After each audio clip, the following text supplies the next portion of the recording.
Vinnie and Frank, two analysts with something to say. From the draft to the Stanley Cup, if you love the game, turn it up. McDavid, McKinnon, and Beddard. All of the players of high regard, We'll cover them all and not just the stars. the report on every play fit for a memoir. Every moment the passion's real. From the puck drop to OT thrill. We're talking hockey, we always will. BarDown, let's go! BarDown, talking hockey. BarDown, talking hockey. BarDown, talking hockey. BarDown, talking hockey. What's up and welcome back to BarDown Talking Hockey episode number 206, presented by the Barroom Network. It is the home of everything relating to the greatest sport in the world, the game of hockey. My name is Vinnie Parisi, and I am still confident the New Jersey Devils will win the Stanley Cup. And this right here, this is Frankie Mueller, and he is the king of all beans. Frank? What's up, dude? What's up? I'm in the Christmas spirit. I saw Travis's comment that he bought himself an early Christmas present. He's going to see the Hawks and Stars a couple days after Christmas in Dallas. That's fantastic. That sounds like a blast. Recently, by G's house, we've put up her inside Christmas decorations. It's been a lot of fun. We 6 Christmas trees, VP. We put up. Wow. Now, not all like 6-footers, but you know, Yeah. of different sizes. 6 Christmas trees. What's up, Skokes? How you doing?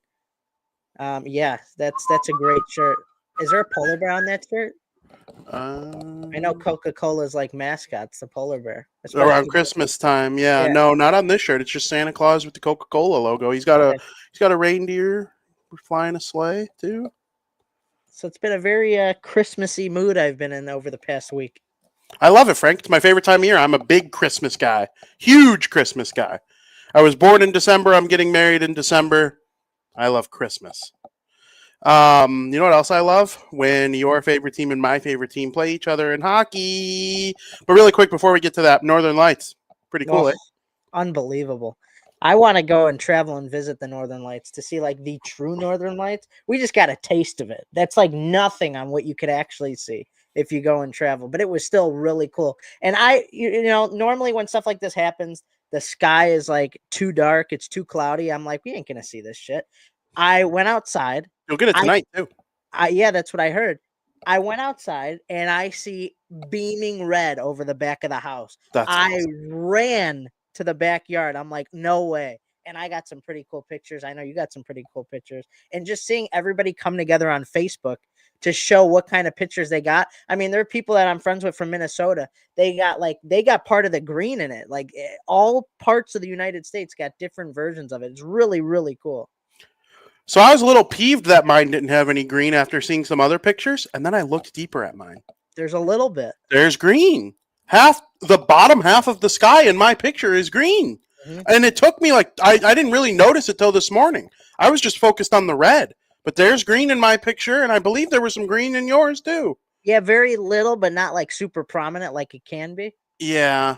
I saw some pictures from like Iowa, you know, when they're real far from the city. Oh, yeah.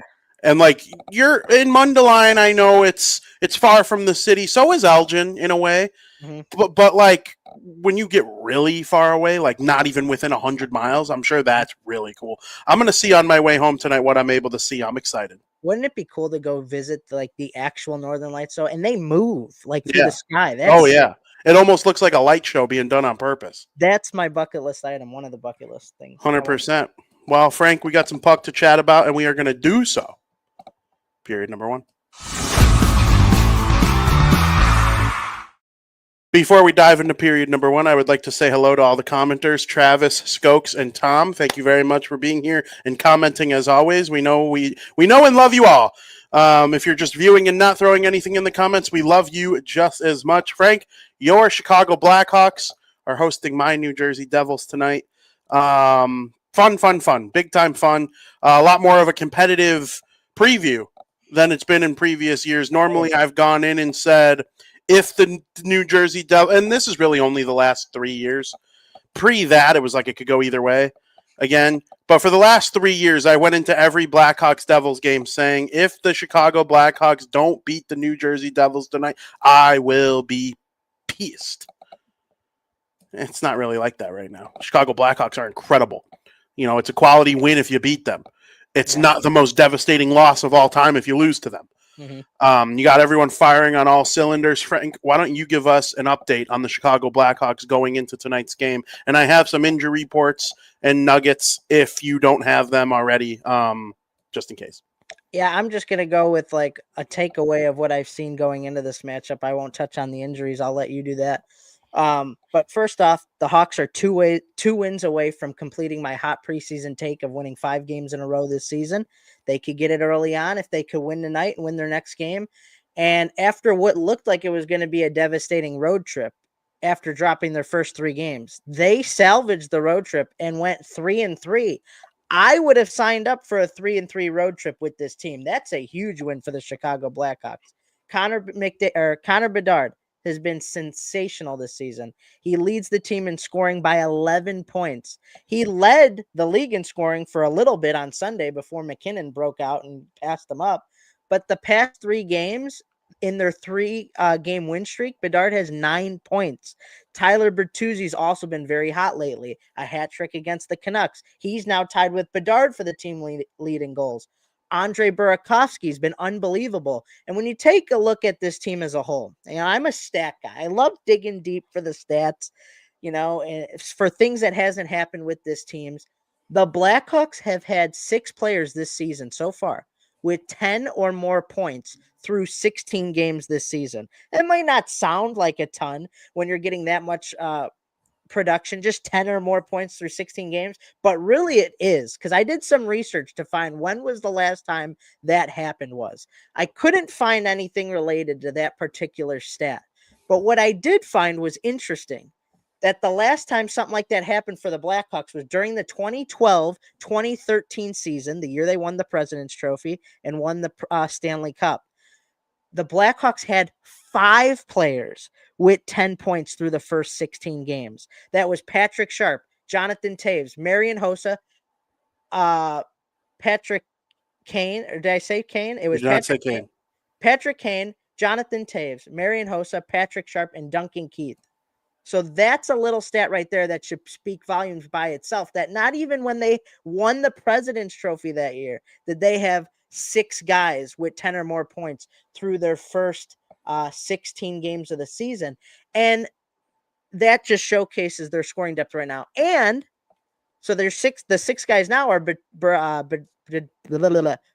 Bertuzzi, Burakovsky, Donato, Nazar, and Teravainen, and Levshinov is right there with 9 points. So he's almost in double digits as well. I mean, the Blackhawks have some of the best young talent in the league, and I already touched on some of their great players, but Spencer Knight deserves a lot of credit as well. His stats are unbelievable, and he's not getting lucky. He's stopping some pretty amazing high-danger scoring chances. I don't throw the term elite around loosely, but I think we're seeing the evolution of Spencer Knight becoming an elite goaltender in the NHL. Yeah, there's no doubt about that in my brain. I think, Hellebuck's going to be the number 1, and he's playing like he deserves it still, even this year, after back-to-back Vezina trophies and 3 in his career, including the Hart Trophy last year too. Knight has outplayed Swayman and Ottinger so far this season, and it's really not particularly close. So is Thatcher Demko. Team USA could realistically restructure their entire trio and just take one of the 3 that they had last year. So it's really cool to see for Spencer Knight after everything he's been through in his NHL career leading up to this point. Some Chicago Blackhawks housekeeping on their roster. Andre Burakovsky's a game-time decision, and they're calling up Landon Slaggert in case he can't go. Speaking of Burakovsky. Frank Nazar and Jason Dickinson are out tonight against the New Jersey Devils, and they are going to run 11-7. The question is whether or not it is going to be Burakovsky or Slaggert in the lineup. Now, I wouldn't be shocked if, because they called up Slaggert, if Burakovsky can go, they just scratch Sam Lafferty instead because Slaggert's already there. That wouldn't shock me, but it also wouldn't shock me if they let Lafferty play, run Slaggert instead of Burakovsky, and they're for sure going 11-7 regardless. At this point, if Burakovsky can't go and he's out for multiple games, they're one forward getting hurt away from calling up Nick Lardis, who I can't wait for them to call him up. They're probably trying to wait as long as they can, but so Moore's already up. Coming into the year, for me, it was Moore, Slaggert, Lardis in that order. It wouldn't shock me if he's making his NHL debut. Frank Nazar did in late November last year, early December. Yeah. It wouldn't shock me if Lardis gets the full treatment. They probably, once he's up, want to keep him up for a while. But, it's a big hole without Frank Nazar. We'll see how they're able to handle it against a team as deep down the middle as the New Jersey Devils. They haven't really played a team that deep down the middle so far, at least in the last since Edmonton, but they had Nazar for that game. And you called them 3-3 on the road trip. They're actually 3-2-1. They got 7 out of 12 points on the road trip. That's we all would have signed up for that going into the trip. And I just thought the way they played, even the losses, the only loss this season, even pre-road trip, that it was like, oh, damn, they kind of got their asses kicked tonight, was Winnipeg. That's really the only team to thoroughly give them a beating. And that was the first game of the road trip, wasn't it? Exactly. Yeah. So, and Winnipeg, I don't think they're the best team in the league. They're just a matchup nightmare for the Blackhawks. And they played them tough for the first period, and then it went downhill. Absolutely. And Taravainen got that kind of lucky goal where it bounced off the stanchion and it took a Blackhawks bounce, and he deposited it into basically an empty net, one of the easier goals he'll ever score on a goalie. But yeah, I like this Blackhawks team. I don't really see them slowing down. In the beginning of the year, I would have never, ever, ever thought that they'd be 8-5-3. That is just magnificent. No matter really how the season goes from here, it's going to be seen as a win, I think. And you're going to go into next year being playoffs or bust, possibly. So do you think the days of being number one pick is over? Unless they win the lottery. Well, yeah, but being bad and having the best odds of winning the number. Yeah, that's done. Because I think Nashville's worse, Calgary's worse. Calgary's really bad. They might be the worst team in the league. St. Louis is really bad. I noticed I didn't mention the Sharks.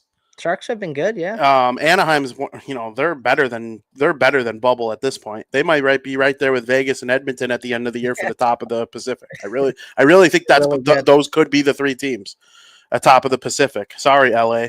And the Kraken have been okay, but I still could see them falling off a little bit. In the East, no team is solidifying themselves as the worst team in the East. You really think Toronto and Florida are going to be down there at the end of the season? Because that's what it is right now.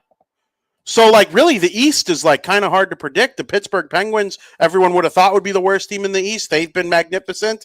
3rd in the Metro right now. So, no, I do not believe the Blackhawks are amongst the worst in the league anymore unless they really start dealing. If Connor Bedard went down or if Spencer Knight went, even though I think Arvid Soderblom could kind of hold the fort down. He's a really good backup goalie. And Jeff Blashill says it every time someone brings up Spencer Knight.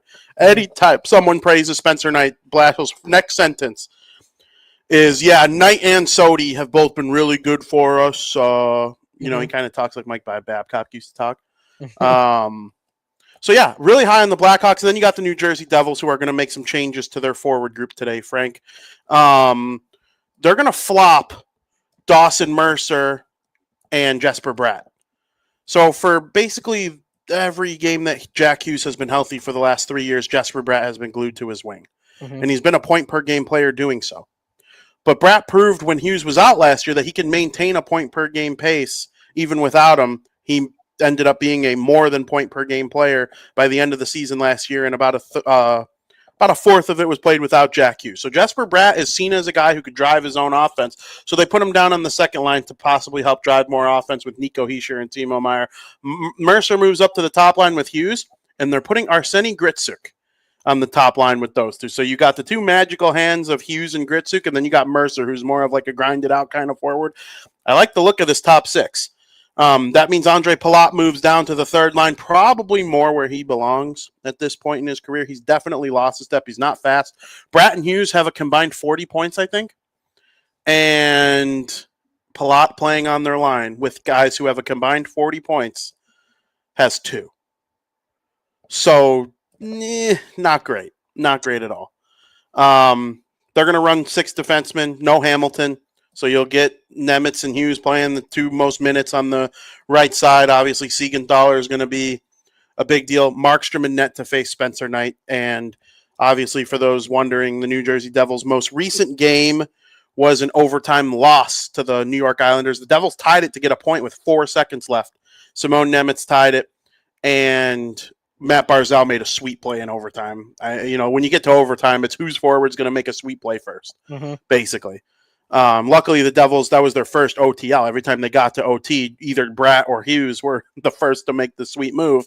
That time it was Barzal. So credit to the Islanders for that. But it's been a good run for the Devils. It's been a good run for the Blackhawks. So something's got to give tonight here at the United Center. Lots of high-end talent. 3 number 1 overall picks, 2 number 2s. Who else is really high? Luke Hughes was 4th. There's some really, really high. Spencer Knight was 10th or 11th. A lot of talent in this game.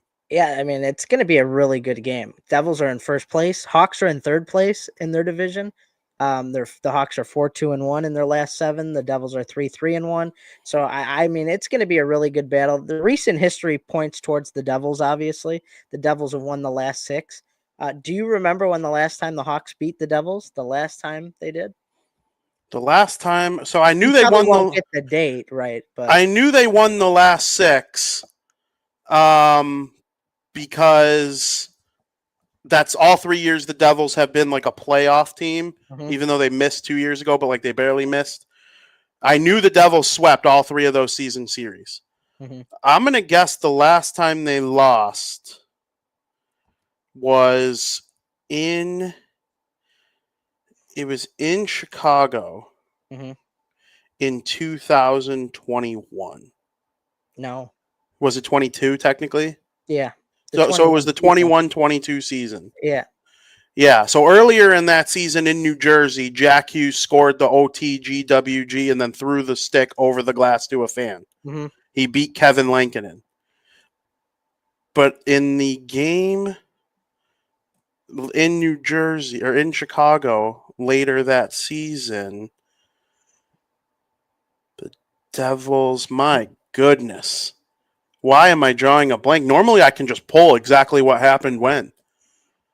I don't know. Patrick Kane probably did something crazy. It was on February 25th, 2022. Blackhawks won 8-5 thanks to a hat trick from Patrick Kane. Yeah. Yeah. That's the last time the Hawks have beaten the Devils, is when Patrick Kane was still on the team, scored a hat trick. But both of these teams are very different from that day. And it's of course. It's going to be a lot tougher battle for the Devils than what they've used to over the past 6 matchups with these two. I'm excited. Yeah, of course. Why 8:30 though? It's the second half of you're going to be annoyed when you actually hear the time the puck's going to drop. It's the second half of a TNT doubleheader. So that game on TNT, I think it has to do with the Rangers. Yeah, Rangers Lightning. That's going to start at 6 Eastern, so it's probably more like 6:14, I think, or Central. I mean, the Hawks aren't going to get closer till 9. Then they won't. It'll be 8:52. The puck will drop. So, going to be a late one, folks, for a home game. You're used to it when they're on the road. If they're in San Jose and they start at 9:15, you're like, whatever. But for some reason, when they're at home, people want to complain about it. Low key, between me and you, I love it. I love it. I don't mind it, especially I'll be able to watch the Survivor live, and then I can watch the Hawks after. Yeah, yeah. That's absolutely a thing tonight. 8:52. 8:52. Put on the coffee, folks. Turn on TNT. Watch Wayne, Biz, Hank, Anson, I think is probably the crew tonight. And a good game before it. The Tampa Bay Lightning and the New York Rangers. So just watch hella hockey. Edmonton Oilers tonight too. Sabres taking on the Mammoth. And then, of course, your New Jersey Devils playing your Chicago Blackhawks. Lots and lots of talent in that game. Super stoked. I'm going to be getting up to leave for it not long after we're done with this podcast. So if you're at the United Center tonight, say hello. Yeah. All right, Frank, there's something interesting to me. One of the most interesting things, I've never noticed anything like this before in all my years watching hockey, and we will discuss that in period number 2. Welcome to period 2, where Frank and I are going to talk about something I've never seen before in the NHL. If you open your phone right now and you go to your NHL app, which I assume if you're weird enough to watch this show, you probably have that downloaded. You're going to open the app, you're going to go to the statistics category, and you're going to click points. And what you'll see is one of the most crazy things I've ever seen when opening that portion of my app. You're going to see every kind of player, age-wise, in the game right now. And it's a sight to behold. The NHL has to be so thrilled with this. So, Frank, you have some legacy players here, right? Yep. Sidney Crosby, Evgeny Malkin, Brad Marchand. All three of them going to be in the Hall of Fame. All three of them I would consider to be legendary players or legacy players in the NHL. Crosby's like the true legends. Evgeny Malkin's right on the cusp. And Brad Marchand is just he's a legacy player in terms of impact on the game, the way he influenced fans in 2 separate markets, 2-time Stanley Cup champion. They're all old. They're all in their late 30s, right? Evgeny Malkin's approaching 40. And really none of them look like they're slowing down. Evgeny Malkin has, where's Gino? He has 21 points, tied for 12th. Sidney Crosby has 20, tied for 15th. And Brad Marchand has 18, tied for 27th. All three of them are top 30 scorers in the NHL at their ripe old age or whatever they are. Then you got the guys in their true prime, like their true prime. When I think of prime in the NHL, I think 26 to 32 years old. That, I believe, are the 6 or 7 years where an NHL player is probably at his best. You got the Nate Dogg leading the league in scoring, 32 points.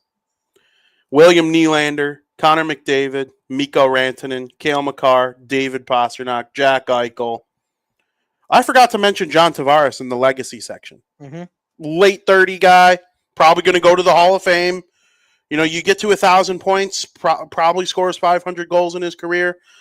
He's probably going to be a Hall of Famer. But back to the normal guys or the prime guys. Leon Draisaitl has 18 points. I mean, just all the studs, right? Then you think of the guys who are 24 and under.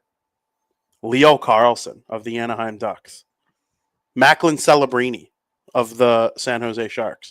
Connor Bedard of the Chicago Blackhawks. Jack Hughes of the New Jersey Devils. Cutter Gauthier of the Anaheim Ducks. Wyatt Johnston of the Dallas Stars. Matthew Nyes of the Toronto Maple Leafs. It is unbelievable, the mixture of young, middle, and old in the league's top scoring, and I love every second of it. If you're good, you're good. It doesn't matter how old you become. It doesn't matter how young you are.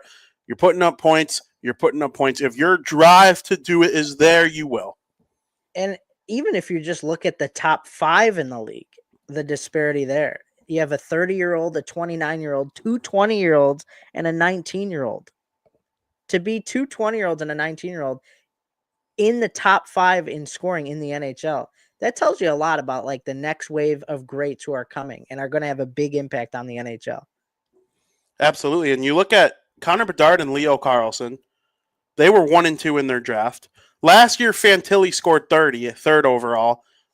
He's kind of off to a slow start this year. He's not amongst the league scorers, but Fantilli's going to get hot. He's going to figure it out. He'll have 20 goals minimum, right, every year. Mm-hmm. And he's a top 2-way center. 4th overall is Will Smith. Ties the game on a beautiful play by Macklin Celebrini yesterday. I don't know if you watched any Sharks Wild. I watched it. I locked into that game like if Zach Parise was still on the Wild. It was crazy. I loved watching the Wild yesterday. And, you know, I'm not as keen on them winning or anything like that anymore. You know, the Devils were always my team, but I rooted for Zach Parise. Mm-hmm. Loved watching the Sharks do their thing. Will Smith, 4th overall.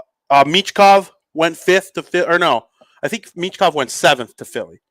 Reinbacher went to the Cabs. Good young. That draft is just turning out to be awesome. It wouldn't shock me. So I think the 2 best drafts of all time are 03. I think in the 03 draft, like 20 players played 1,000 games. I think a good 15 had over 800 points, including my guy, Zach Parisi, your guy, Brent Seabrook, big piece of that draft.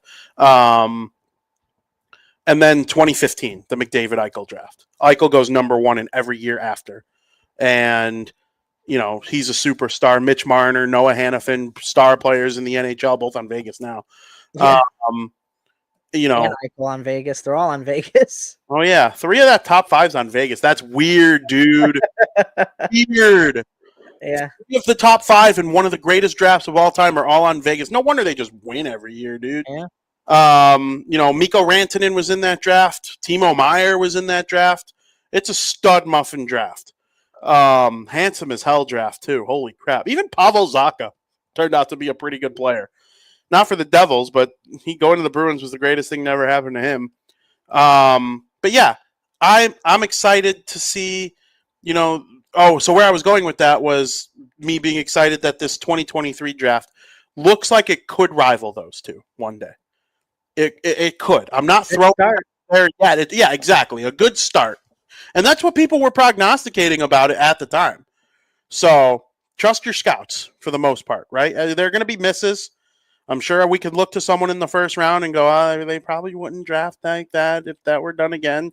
The Habs probably would have taken Michkov 5th overall instead of Reinbacher. Even though Reinbacher might be a good player one day on defense, but they have Lane Hudson, who probably goes in the top 5 instead of the second round in his draft. So drafts are fun. Drafts are interesting, but I love looking at the scoring and seeing the variety. I wonder what all those people who thought Bedard was a bust is thinking right now. He was never. I mean, that was dumb. That was dumb from the get-go. They never gave him a chance. I think after 2 seasons. And talking crap about Leo Carlson, too.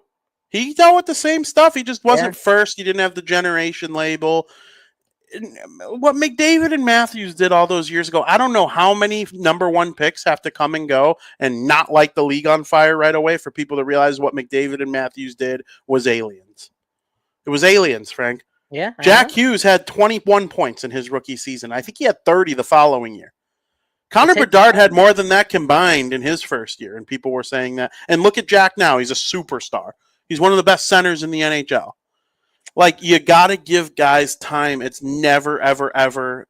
Another generation might go by before a McDavid comes in and his point per game in year 1 or has 40 goals in year 1 like Matthews.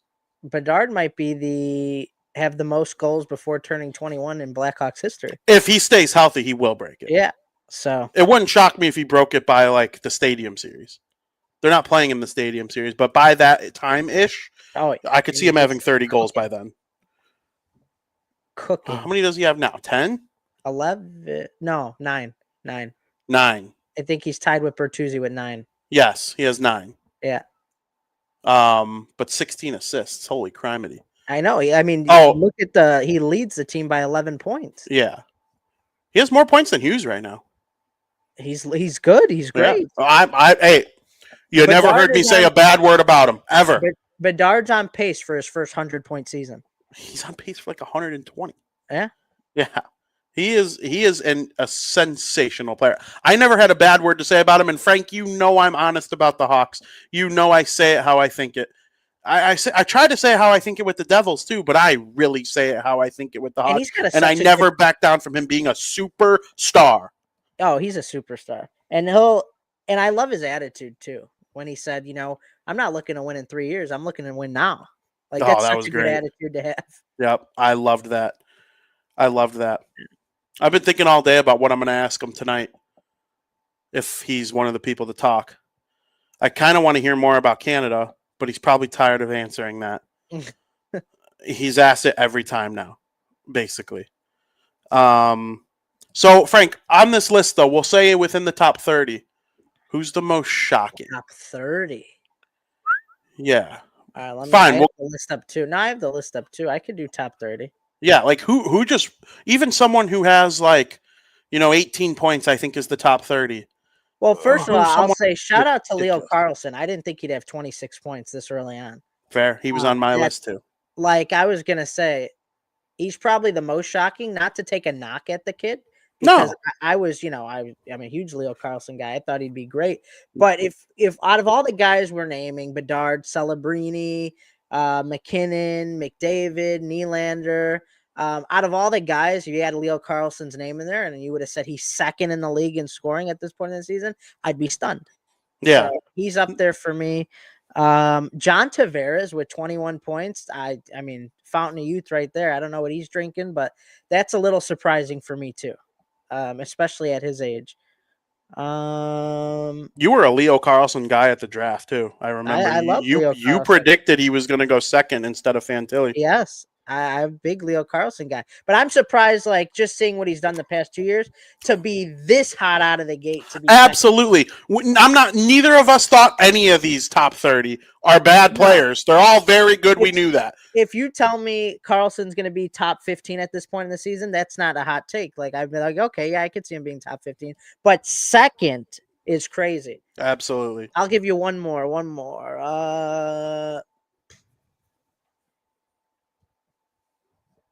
I don't know. I got one. Maybe Matthew Nyes. That's a good one. Little surprising. 20 points already in 17 games. Yep. I mean, not a bad player, but that's quite a lot of points through 17 games. That's absolutely. Give me absolutely. One. For me, it's Cutter Gauthier. I was gonna say him. I mean, last year he had 20 as a rookie, and he didn't score his first till like Thanksgiving. So really, he had 20 goals. Yeah, he's got 11 goals. He's tied for third, or I guess that's technically tied for fourth. He's been a menace. He's been unbelievable. And he's just a sniping winger. He's kind of a jerk. He's a power forward. We had plenty of Cutter Gauthier conversations last year. I think I called him a coward. I probably shouldn't have said that. Take that back. Love you, Cutter. But yeah, I'm a huge fan. And what the Ducks are doing, they're two top dogs in terms of goal scoring, 11 goals. Cutter Gauthier has 20 points. He's, been pretty close to a point per game player in his whole life. And he was incredible with Team USA. The free bird movement for Team USA is all basically centered around Gauthier. He was their best player for how many years? And, with Ryan Leonard and Will Smith and Hagens, Perreault from the Rangers. I think Nazar was on the first team. Oliver Moore was on both teams. That Gauthier was a huge part of that. So it wasn't surprising to see him kind of start off a little slow last year. Most young rookies do. And then once he scored his first, to get 20 from that point on, I really believe his first was like middle to end of November. I would have to look it up for sure.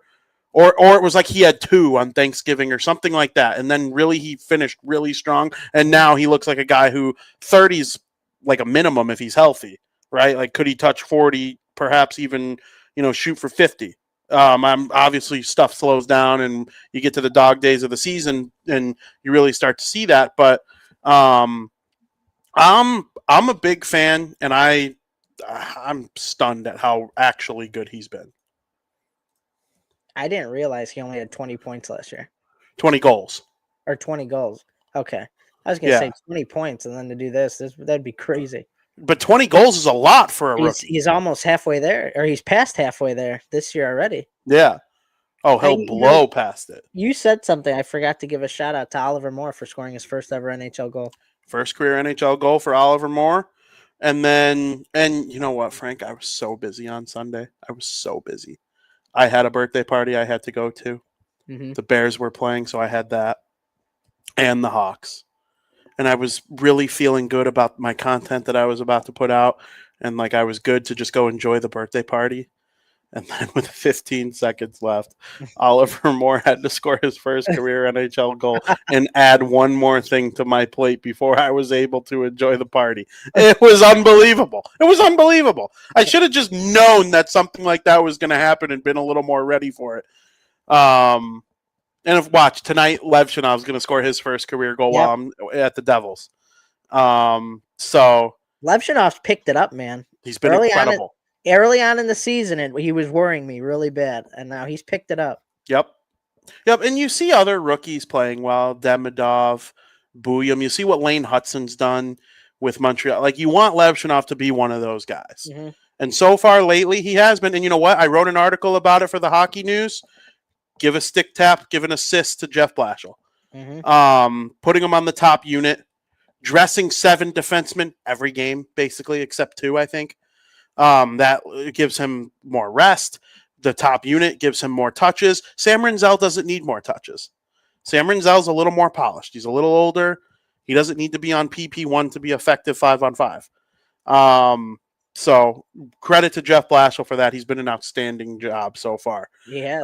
With that. And Levshinov going for a 4-game point streak tonight. He has 4 assists over his last 3 games. And I believe it's 6 out of 7 with an assist for Levshinov. But he hasn't really come close to his first goal, though, has he? There hasn't been a shot where I think there might have been one where like it either rung off the post or the goalie made a save. He's definitely deferring a lot, which is fine. He's a defenseman. His job isn't to score goals. That's not why they took him second overall. I mean, he's racking up the points. Oh, well, they took him second overall to make plays. Yeah, oh, no doubt. Yeah. They want him making good first passes 5-on-5, and they want him putting it in Bedard and Nazar's wheelhouse on the power play. Absolutely. All right, Frank. Oh, really quick, before we go into the third period, let's say something nice about Ovechkin. 900 goals. Bench spills over to congratulate him. Not a traditional Ovechkin goal. The record-breaking goal was a power play goal from his office. It wasn't a slap shot, but it was a power play goal from his office. This one, weird backhand to beat Jordan Binnington, who tried to steal the puck. Yeah, do you believe Binnington that he was going to save it for him, or do you think he was going to take it? I think he was going to take it. I think so too. Binnington is like a known douche. I know. I'm not a Binnington guy. He's an asshole. No, me either. But great goalie. I am a Binnington guy in hockey. In life, though, not my cup of tea. This season he kind of stinks. Well, yeah.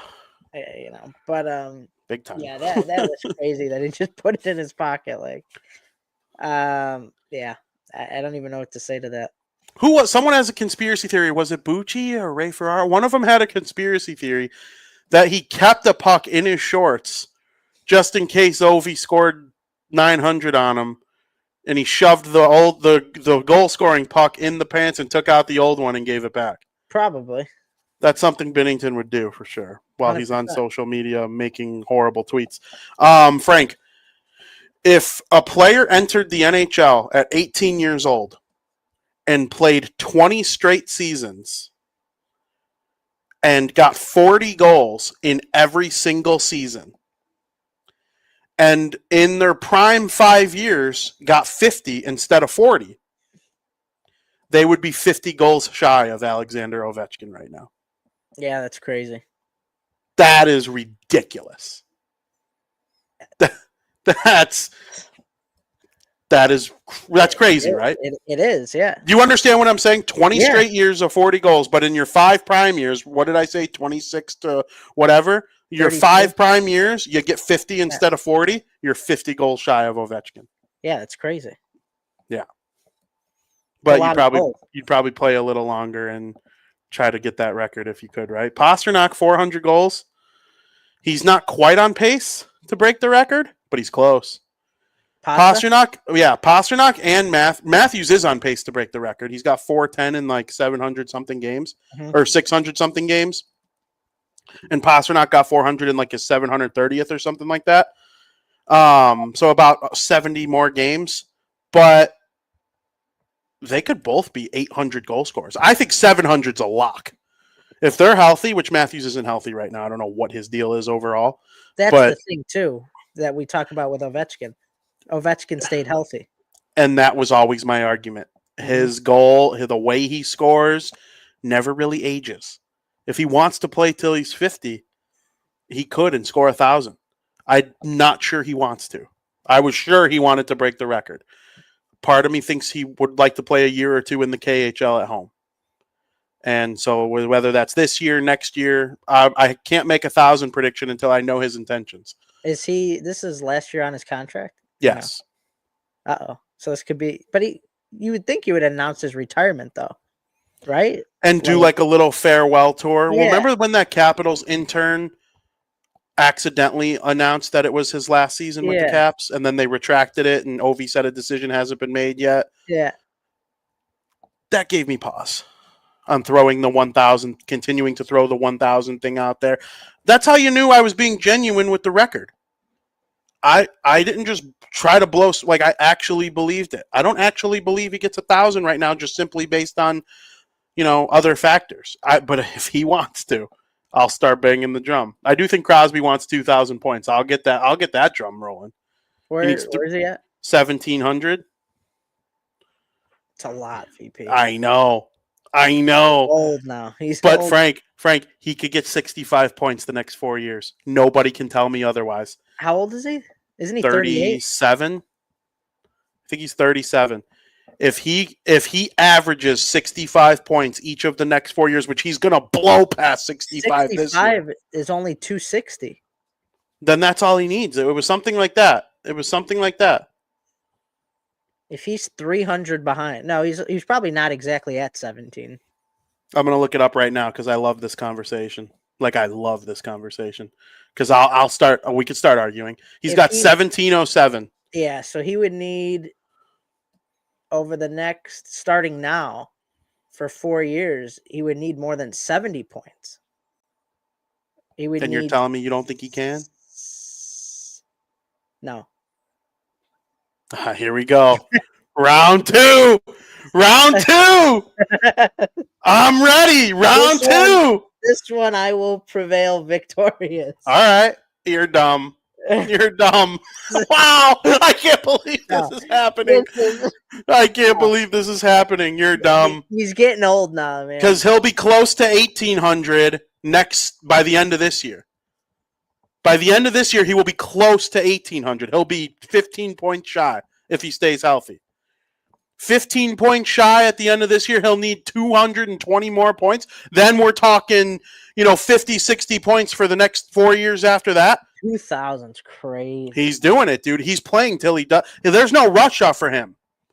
The only thing I could say is that he's looked good even in his older age.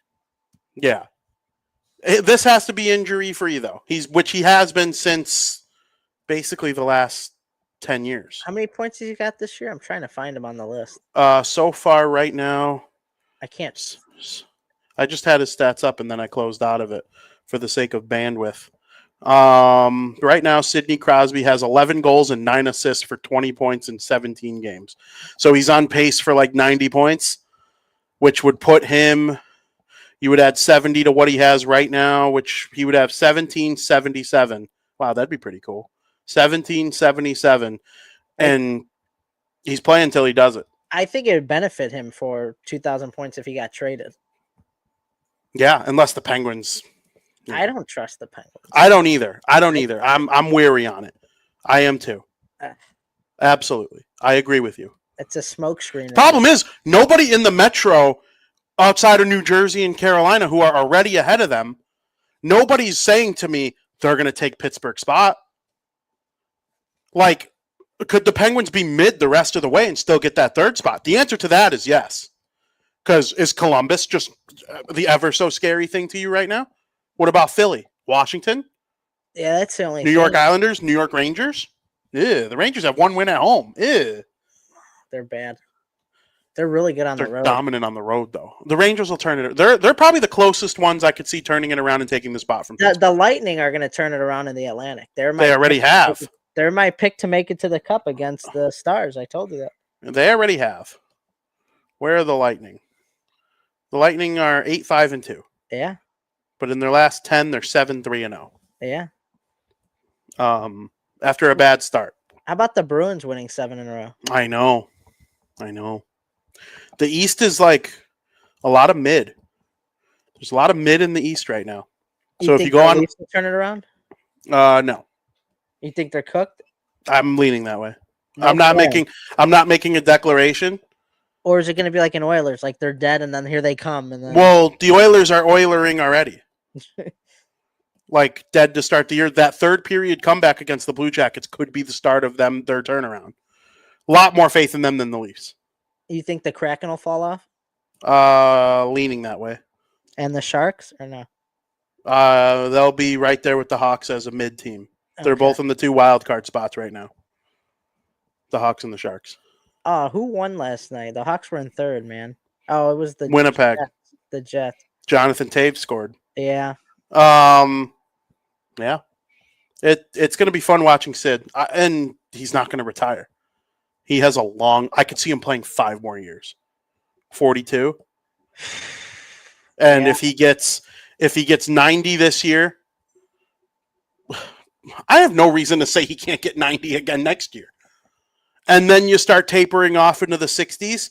2,000 is easy, and I think McDavid does 2,000 too. Well, that's different. I think he gets 2,000.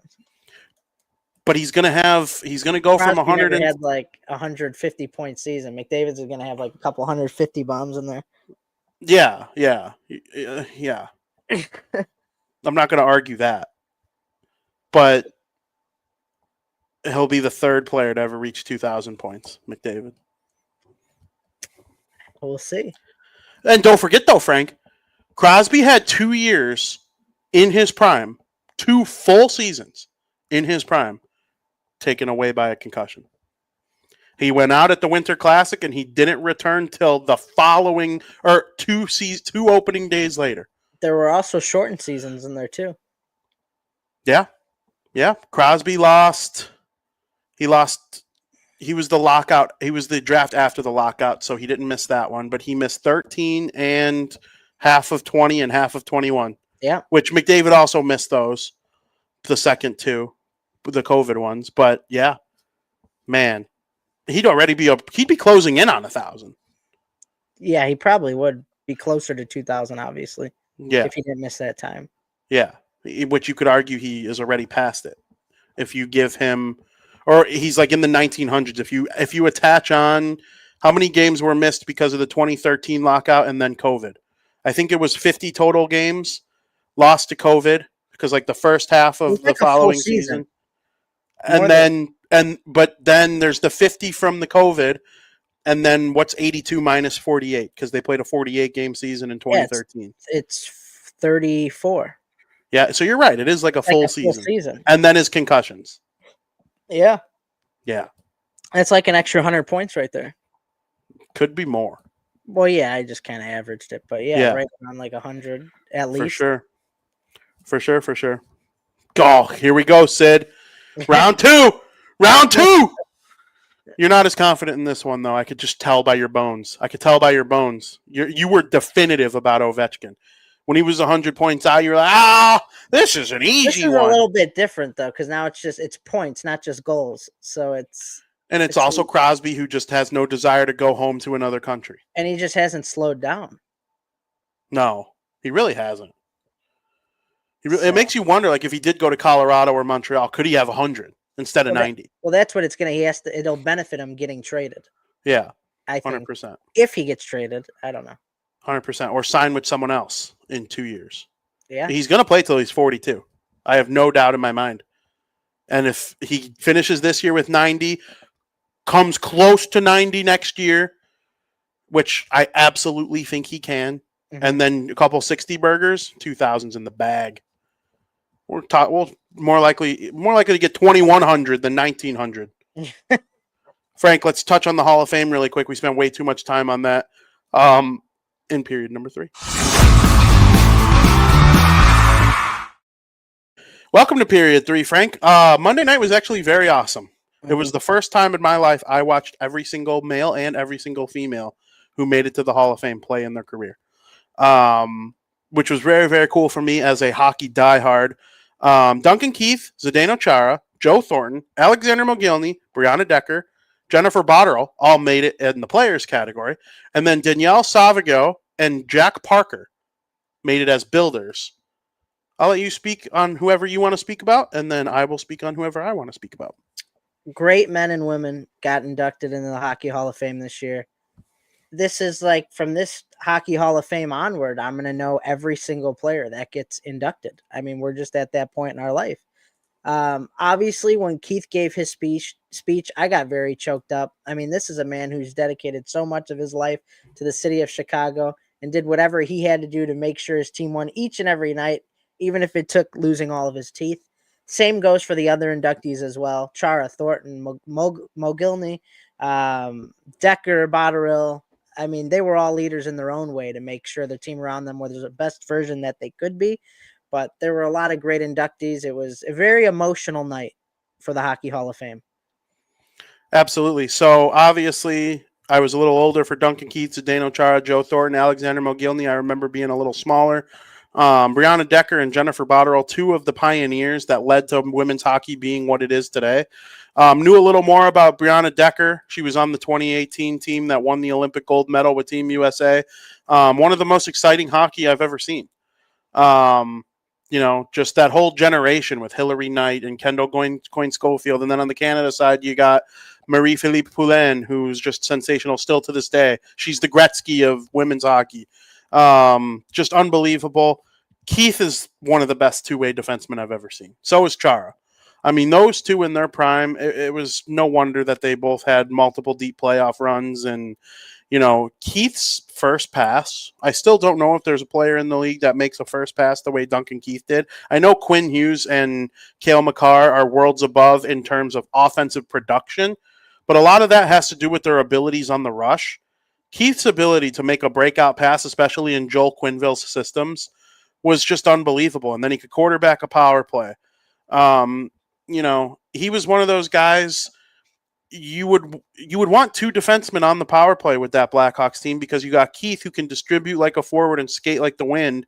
And then you got Brent Seabrook, who had a bomb. So you almost use Brent Seabrook like a forward on the half wall more often than not, or he could go to the top of his zone for the clapper, but Keith would move out of the way. Like, it was just unbelievable to watch. And then you got forwards like Patrick Kane distributing the puck, being a facilitator. Same thing with Jonathan Toews. Marian Hossa's a good net front. You had Patrick Sharp as an option as a sniper. Andrew Shaw is a possible net front guy. There were all sorts of. They really did have two good power play units, no matter what the setting was for that particular game or that particular season. Zdeno Chara, same thing, except he wasn't as much of a quarterback on the power play as much as he was like a net front guy. They would just say, "Hey, Z, go stand in front of the net on the power play, bang in a couple rebounds because you got silky smooth mitts for being 7 feet tall." Tallest player in NHL history. Very cool to see Chara.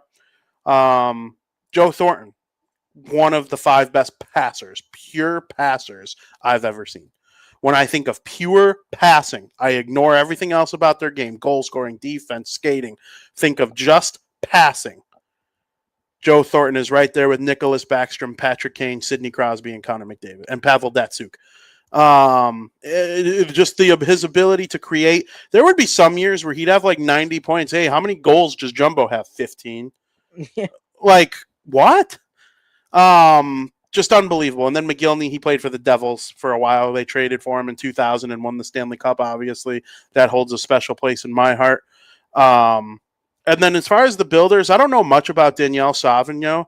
Other than pioneer in building, lots of things with women's hockey. But for Jack Parker, he was Boston University's guy for a long time. And a lot of players that came from BU would credit him for their success over that time. They're probably not the powerhouse that they are today without Jack Parker. And if you look at, the last 50 years, what colleges pumped out the most NHL players, even when college hockey wasn't as big as it is today. I don't know the exact number, but I would imagine BU's in the top 3 in terms of pumping out NHL players every single year. Yeah. Number 1 picks, guys who go on to have Hall of Fame NHL careers, stuff like that. So credit to them. Really, really cool. Loved the class.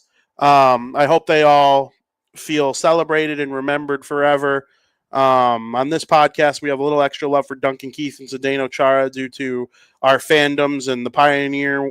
Joey Parisi is still a founding father of the show, so we got to give a little credit to him for the Z love. Frank, 2026 though. Mm-hmm. Got any ideas on who you'd like to see make it to the Hall of Fame next year? I think Bergeron's a lock. Bergeron is a lock. I think Carey Price will get in as well. This would be his second year on the ballot. I know. Stunning he wasn't in this year. I think he's in for sure second year. It's only a matter of time before he gets that honor. So, yeah. I mean, there's just so many good names, great names, I should say, that are going to be on the ballot. The possibilities are endless. Eric Stahl and Phil Kessel are first year eligible. They're also guys.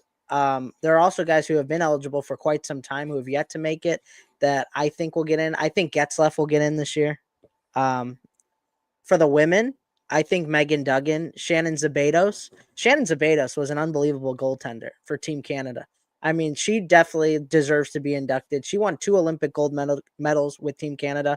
They didn't win the Olympic gold in 2018, but she was still named the top goaltender at the Olympics. So, I mean, for the women, Megan Duggan and Shannon Zabatos, for sure. But there are a lot of good names going forward, and we're going to know every single one of them. Absolutely. Shannon Zabatos and Megan Duggan to me are locks. Yeah. I think those are the two, especially Megan Duggan. There's just pure name recognition there. Mm-hmm. So I think she's going to get in. There's usually 2 female players that get in. We would need someone smarter than I to know the builders for men or women. Yeah, I don't know. But as far as players, Bergeron to me is a lock. He'll be a first ballot Hall of Famer. Carey Price, I think, should have been in this year, so I think he gets in next year. I have a feeling that one of or both Keith Tkachuk or Rod Brindamore make it this year. I hope Rod Brindamore makes it, man. I love him. They both deserve it. They might do one old guy this year, one old guy next year. They'll both get in. I like the mention of Getzlaf. He is a Hall of Famer, in my opinion. We'll see if they do it next year. And if I had a vote, which I might, I would vote for Tuukka Rask. I think Tuukka deserves to be a Hall of Famer as well. But he doesn't deserve it over Price, who still needs to get in first, in my opinion. And would they put in 2 goalies in the same year? Probably not. Probably not on the men's side. Yeah. So probably not. But to me, out of everyone we named, the only 2 locks are Bergeron and Duggan. Price should be a lock, but after not making it in this year, I'm like confused. Yeah. So we'll see on that. But yeah, that's where I stand. I'd like to think Zetterberg gets in one year too. I think Zetterberg deserves to be a Hall of Famer, but you can only put in a handful each year, and guys keep retiring. But the fact that they put in McGillney, and they're putting in a guy who probably got a little overlooked in years past every year, it seems like. You know, Roenick finally got in, I think. Right? Didn't Jeremy Roenick make it last year? But it took like 20 years. Yeah, he's in. So that's where we're at. I'm excited. I always love seeing the Hall of Fame. Frank, it's time for America's favorite podcast segment of the week. Breaking Bets.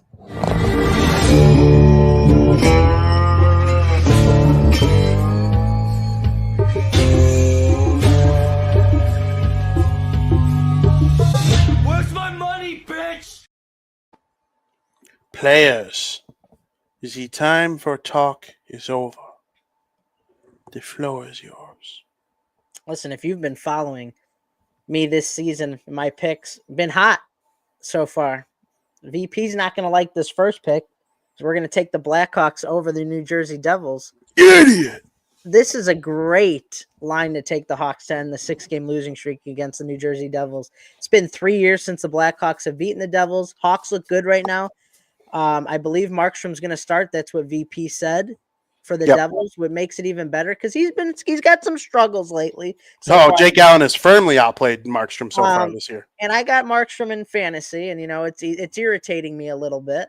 But so if Markstrom starts, I think it's better for the Hawks to face him now because I do think eventually those struggles will go away, and it's going to kind of even out a little bit, and he'll get his shit together. So it's best to face him right now. Blackhawks, they struggled against the Vancouver Canucks as well over the past handful of years, and they were finally able to beat them a week or two ago. So this team has been doing a very good job at limiting scoring for the opponent. Thanks to Spencer Knight, the defense has been a lot better. Hawks have only given up 3 goals in their past 3 games. Got to take a chance at some value here with the Blackhawks money line at plus 130 against the New Jersey Devils. And then in the NBA, you got the Chicago Bulls and the Detroit Pistons. And on our last show that we did, I took the Pistons, and they won. And I said the Pistons, they're getting better and better.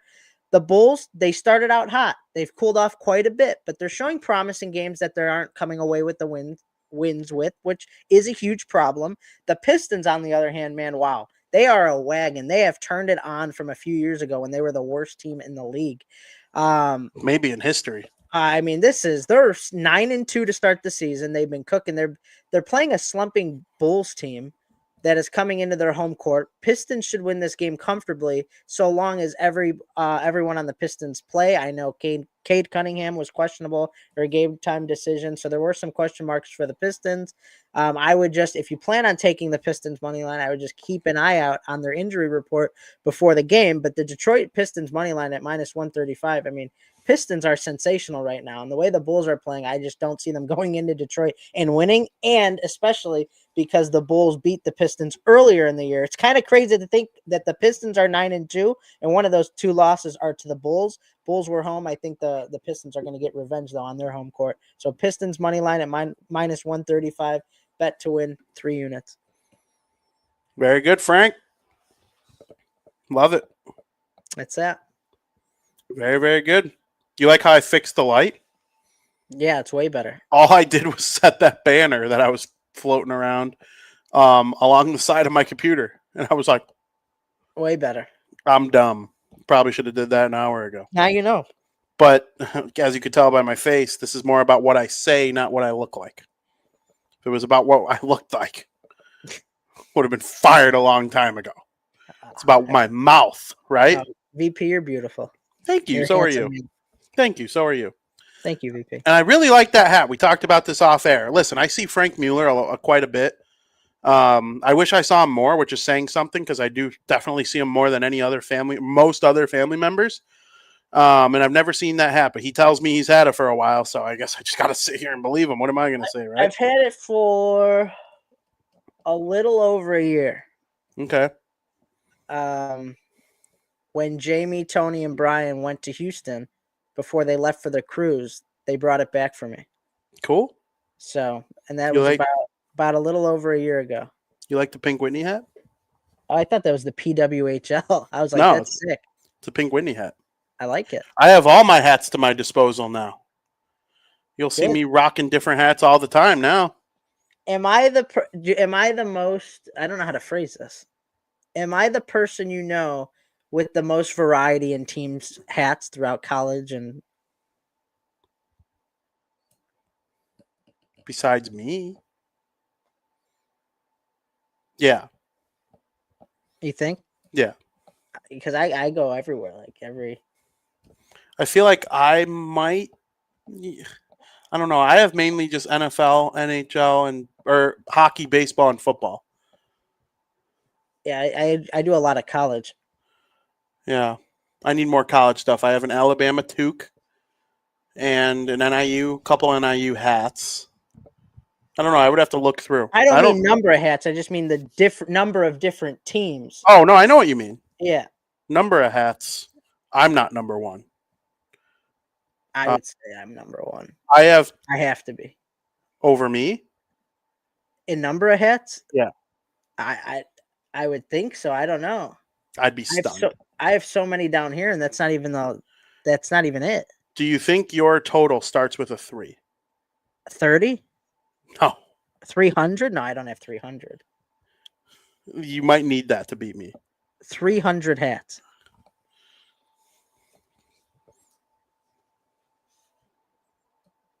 It's hard to see. All 3 of those tubs are full. Well, then you have me beat. I thought I had a lot.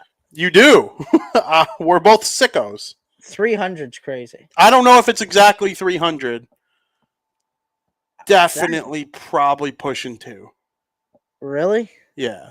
No, I don't have 200 hats. I'm going to count them. When I clean up, I'm going to count them. I need to start like retiring them and putting them in a bin. And mine were only in a bin. None of mine are retired yet either. They've just been in a bin waiting for me to move. And here we are.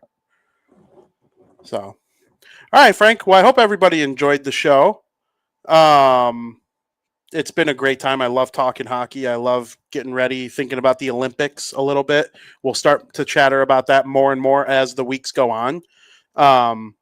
This is our new permanent time slot, Wednesdays at 2 p.m. We're going to be a lot more consistent. I was moving last Wednesday, so that's why we took the last show off. We've gone week on, week off, week on, week off for the last month. I know. So we're going to finally have 2 consecutive weeks next week unless one of us gets sick, which, even when I'm sick, normally I'll do the show.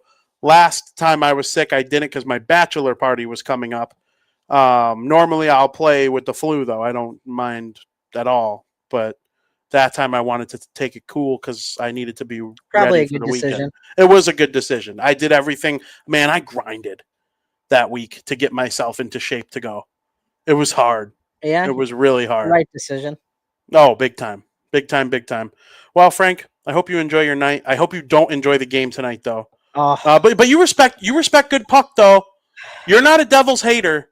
You're not a big meanie about the Devils like a lot of people I know. no, yeah, I don't care. We kind of have a little bit of mutual respect there. I'm covering the Hawks, so I'm not allowed to be biased, but you know where I stand on a lot of things deep down inside. Yeah. And I never backed down from my take that Bedard is a generational talent.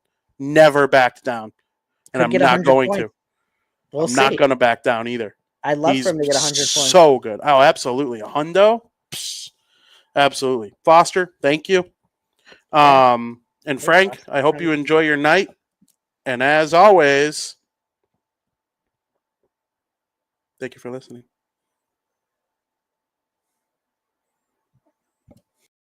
We're talking hockey, we always will!